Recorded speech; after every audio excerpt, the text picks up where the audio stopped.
Estamos começando mais um programa Polêmica e hoje nós temos a presença do secretário de Fazenda da Prefeitura Municipal de Campos dos Goytacazes, Dr. Leonardo Vigan.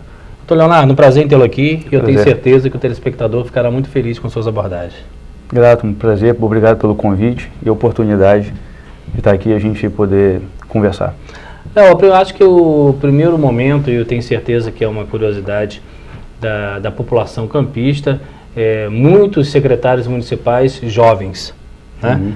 E isso tem chamado a atenção, por grande parte por elogios, mas também por muitas críticas. As pessoas falam assim, muito novo, vai pegar uma prefeitura com muitos problemas. Como que você vê não só a sua nomeação em si, que é uma pessoa nova, mas desse critério de qualidade, mas também de jovialidade adotado pelo prefeito Rafael Diniz? Em primeiro momento, eu penso numa oxigenação, né? Não é o fato de ser jovem ou ser novo que a missão não vai ser cumprida ou que não vai se alcançar, muito pelo contrário. Passa também muito mais pela oxigenação. E é lógico, a gente está cercado de pessoas com experiência e isso vai contribuir bastante. Então, isso não vejo como um problema, e sim muito a contribuir, né? E o que se coloca, a gente tem que fazer essa participação do novo com o que é experiente, é o que vai fazer a diferença. Léo, o que te fez, chamo Léo porque a gente já se conhece há bastante tempo. Pode ficar à vontade. O que te fez optar e aceitar um cargo de talvez, o cargo que seja o coração de uma administração pública, que é a Secretaria de Fazenda? O que te fez aceitar e quais foram os primeiros desafios que você encontrou nesses primeiros 15 dias de gestão? Contribuir com a cidade. Eu sou daqui, nasci aqui, meus filhos estão aqui. Eu acho que é uma oportunidade que a gente tem de contribuir e fazer da cidade um lugar que a gente de fato se orgulhe. A gente orgulha do lugar onde a gente vive, do lugar onde a gente nasceu e mora, da nossa terra natal, e contribuir para fazer parte de uma história. E agora, os desafios são enormes. A gente tem percebido no decorrer nós estamos entrando na terceira semana de governo, e lá atrás, durante o período de transição, a gente estava encontrando realmente dificuldades, e agora, como o próprio prefeito coloca, a gente está tendo acesso a abrir, desvendar, abrir essa caixa preta, e os desafios são enormes, em todos os setores, não falo só da Fazenda, mas a gente coloca saúde, educação, assistência, mobilidade, enfim, a gente encontra uma série de desafios em cada uma dessas pastas. Nós tivemos agora um pouco recente, ano passado, as eleições municipais, e muito se discutiu a questão da qualidade técnica, mas também da ética e a moral dentro da administração pública. Você veio do setor privado, né? Isso. E como é que você visualiza, qual a leitura que você faz dessa necessidade, que na verdade é uma obrigação, da pauta sempre diária da conduta ética e moral do gestor público? Bom, o setor privado te traz uma experiência muito enriquecedora, isso não se discute. E o setor público tem as suas nuances, mas ética em ambos a gente tem que ter, mas responsabilidade acima de tudo. Então, no setor público você tem uma responsabilidade, que você tem uma população que trabalha, ou seja, ela depende dessa gestão bem feita. Então, eu acho que responsabilidade, eu acho que é uma palavra muito importante para a gente usar nessa gestão nossa. Leonardo, nós estamos acompanhando aí nos últimos 3 anos, seguramente, uma série de, entre aspas, revoluções na nossa sociedade. São manifestações, aquele povo brasileiro que todo mundo criticava que não ia às ruas, acabou indo. Se tem efetividade ou não, isso é uma outra discussão. Mas as pessoas estão aí, as redes sociais estão aí imperdoáveis, elas vigiam, elas fiscalizam. Esse movimento, na sua opinião, veio para ficar, e qual é o lado positivo e negativo disso para quem trabalha na administração pública? É um movimento que não tem como voltar atrás, né? Eu acho um movimento extremamente positivo, necessário e fundamental justamente para essa oxigenação, para essa mudança que a gente precisa passar. E a importância é justamente para que todos os gestores, isso no Brasil como um todo, tenham muito mais atenção na forma como ele age, na maneira como ele trabalha. Então, assim, a população não tem mais... a mídia social contribuiu muito sobre isso, como você mesmo colocou, e a população não tem mais o tempo de resposta que tinha. A população precisa que as coisas sejam mais instantâneas, embora às vezes seja difícil isso acontecer, mas o olhar da população com certeza está muito mais atento às ações do gestor. Então acho isso fundamental e extremamente importante. Ainda dentro do assunto mídia social, eu sempre dou esse exemplo. Mata da Cruz, por exemplo, 70 quilômetros de campo. Se uma rua tivesse esburacada lá antes das redes sociais, talvez a gente nunca saberia que aquela rua estava esburacada. Hoje, de forma instantânea, isso já chega a sites, chega a blogs. Qual o lado positivo e negativo da instantaneidade? Você acha que essas informações elas precisariam ser um pouco mais trabalhadas ou a rede social é isso mesmo e cabe ao gestor público maturar? Um pouco dos dois, né? Porque a rede social ela pode ajudar muito, inclusive o próprio gestor, para trazer ao conhecimento do próprio gestor um problema que a população esteja enfrentando e que às vezes pode não ser facilmente detectado. Então tem um lado muito positivo, mas a rede social também não pode banalizar ou tornar um fato, dar uma proporção muito grande a esse fato. Então tem as duas vias. Lógico, a gente tem que amadurecer, assim como a rede social também tem que amadurecer, o sistema também tem que amadurecer e é um caminho em conjunto de ambos, né? Mas eu acho isso também que também é importante para o gestor. Aí vem a pergunta que não quer calar. Você está preparado para as críticas das redes sociais também, como gestor público de uma secretaria extremamente importante?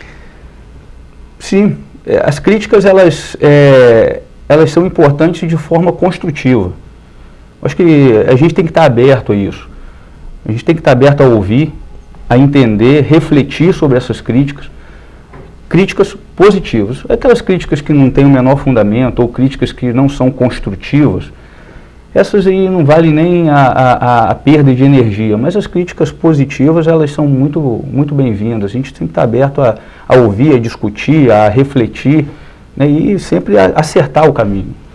Léo, essa pergunta com certeza é uma pergunta que todo mundo gostaria de saber. Se hoje a gente considerasse a prefeitura enquanto ente federativo um doente, nós diríamos que ele está na UTI, no quarto particular ou está no corredor? UTI. Por quê? As contas, né? A semana passou, a gente teve uma divulgação de uns números iniciais que a gente já encontrou, mas independente da questão financeira, tem... Números esses aproximadamente, você está falando de quanto? A gente apresentou um número que aponta o seguinte: encontramos em caixa, ou seja, nos saldos de conta, um valor aproximado de 24 milhões, sendo que desses 24 milhões, 14 milhões se referem às fundações, ou seja, recursos já de convênios ou de verbas já comprometidas. Os outros 10 em recursos próprios, sendo que desses 10, 3,5, 3 e alguma coisa, advieram da repatriação de recursos do exterior.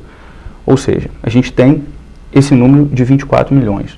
Do outro lado, a gente encontrou um número, até então o fechamento no início da primeira semana, que a gente foi apurando, encontramos um número de em torno de 320 milhões, que a gente coloca como a curto prazo, ou seja, valores a pagar que a última gestão deixou. Nesse valor a gente tem valores de referência a INSS, a Previcampos, valores de despesas realizadas e não empenhadas, e despesas que foram realizadas e empenhadas, ou seja, um resto a pagar. Então, no início, inicialmente você já encontra um déficit, né? 320 contra 24, 320 e pouco contra 24, aí você já tem um déficit. Se contabilizarmos as dívidas de longo prazo, ou seja, uma dívida fundada, valores advindos de gestões anteriores. Que vem se arrastando, né? Que vem se arrastando. mais um valor da venda do futuro, dos royalties, e somarmos tudo isso, a gente vai para 2 bilhões e 400 milhões. Bom, o número só vai crescendo. Sim. Então, financeiramente é complicado. Ao passo que você tem um orçamento aprovado com uma receita de 1 bilhão e 585 milhões. Não fecha, né? Não vai fechar. A conta não fecha. Então, paralelo a esses números que nós apresentamos, e números esses que a gente vai apurando no decorrer da nossa gestão, tem um pacote de medidas. O prefeito mesmo anunciou na semana passada, então revisão de contratos, diminuição de despesas com água e luz, e os decretos também que foram publicados no início da semana, do primeiro semana de governo. Então, um conjunto de medidas que a gente está adotando para sanear esse déficit. E outras medidas que ao longo do tempo também a gente vai publicando. Ô Léo, você tocou aí nessa questão dessas primeiras ações praticadas pelo Rafael e com certeza você participou de todas elas. Qual é o verdadeiro objetivo das auditorias decretadas pelo prefeito pelo prazo de 90 dias? Porque muita gente questiona, mas essa auditoria o quê? Para fazer com que o governo tenha mais tempo e tal? Qual é realmente a finalidade dessa auditoria? Tomarmos conhecimento da estrutura como um todo. A auditoria ela vale não só para tomar o conhecimento, averiguar possíveis distorções ou discrepâncias. Então a auditoria ela tem essa importância, um levantamento interno que a gente está fazendo, como por exemplo na folha de pagamento, tem as questões dos RPAs, né, que a gente está levantando todos esses números. Então um levantamento extremamente importante para tomarmos ciência do que existe e quais são as medidas que a gente vai adotar para solucionar os problemas que a gente encontrar nesse levantamento. Você tocou em um ponto importante que é a questão do TRPA. Nós sabemos que nós temos, voltamos para a rede social, né, divulgações nem sempre verídicas. Me corrija se eu estiver errado, até porque você que tem competência para isso, em momento algum o prefeito primou pela demissão em massa de RPAs. Está havendo o quê? Uma aferição para depois se dar uma resposta, é isso? Isso, uma aferição. É uma aferição e cada secretaria tem um exercício de fazer essa aferição de forma geral, mas cada secretaria tem a missão também de enxugar a sua estrutura. Então, pessoas que exerciam funções que talvez não fossem tão essenciais, ou que poderia se fazer um reajuste uma redistribuição também, uma com outra. Então é um estudo que se faz em relação a essa mão de obra. Muitos comentaram conosco também, acharam a medida até correta, mas discutiram se a questão da viabilidade econômica, que é a implantação do ponto eletrônico. Qual a sua leitura com relação a isso e a viabilidade no contexto econômico para o município? Bom, ponto eletrônico, ele é usado para poder você melhor controlar os servidores, ou seja, carga horária, presença. Então, em linhas gerais, o ponto eletrônico, eu acho também, tenho certeza que ele vem a contribuir muito para essa reestruturação ou essa rearrumação do funcionamento dos órgãos. Mas ainda não há prazo de implantação. Não, né? não. Prazo não, até porque você não consegue fazer isso de forma imediata, é gradativo. Não vai ser instalado em tudo quanto é lugar mesmo? Não, tem locais que já existem, então vai se fazer o levantamento de como está a situação dos sistemas, o que é necessário para reativá-los, outros não têm, então vão ter que ser contratados. Então isso é para e passo, a gente vai tomando ciência da situação. Léo, só voltando um pouquinho, você comentou aí que entre as despesas nós temos aí as pactuações com royalties, né, tão discutidas. Uhum. Na sua visão, no momento em que foi feito esses empréstimos pautados no royalties, isso realmente era necessário ou poderia ter sido evitado? Bom, aí é muito relativo, porque o gestor, à época, entendeu que era necessário. O entendimento era que, o meu entendimento particular, é que não. Você, antes de tomar qualquer ação como essa, você tem que estudar bastante a necessidade dessa ação. Se existem outros caminhos para serem tomados. E existiam, na sua opinião? Acredito que sim.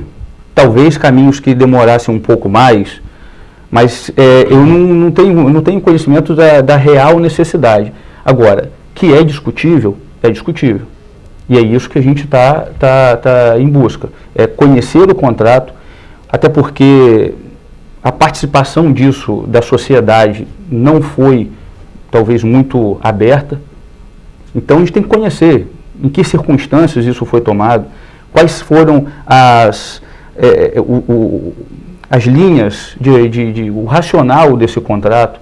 Então é essa busca que a gente tem que fazer. Agora, o que a outra gestão fez, a gente está sempre discutindo.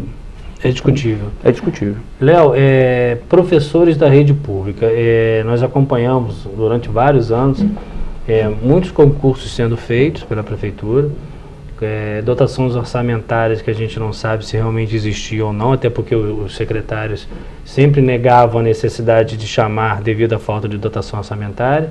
Nós sabemos aí, com informações de bastidores, que há termos de ajustamento de conduta, enfim, uma série de questões. E há muitas pessoas aguardando um posicionamento do governo com relação aos concursados de vários concursos que ainda não puderam assumir.